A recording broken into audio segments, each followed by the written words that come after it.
c'est un séminaire sur les migrations africaines, diversité culturelle et droits humains.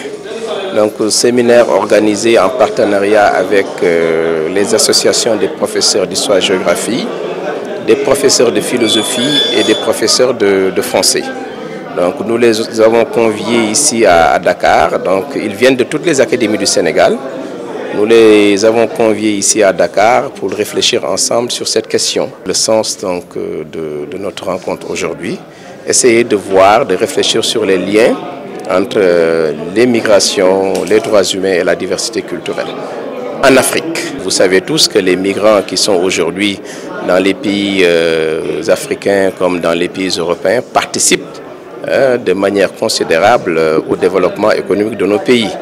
Donc, on fait référence aux transferts d'argent qui nous viennent de l'extérieur et transferts d'argent envoyés par les immigrés. Et donc, cela a un impact considérable. Il y a aussi dans certains villages les investissements qui sont effectivement faits par les ressortissants donc, de ces villages et qui sont établis hors du pays. Donc pour vous dire qu'effectivement qu'il y a un impact considérable. Des stratégies vont être déclinées, mais pour le gouvernement, vous savez que du Sénégal, des stratégies sont en train donc d'être déroulées. Nous avons convié l'ANPEJ ici, donc ils vont faire un exposé sur la politique de l'ANPEJ pour l'employabilité afin donc de maintenir les jeunes au Sénégal.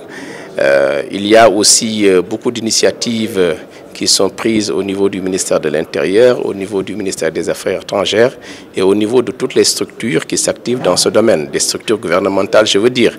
Donc il y a beaucoup d'actions qui sont en train donc d'être menées. Au niveau de la politique étrangère, vous savez aussi que le gouvernement est en train de tout faire pour mettre nos compatriotes qui sont hors du pays dans d'excellentes conditions.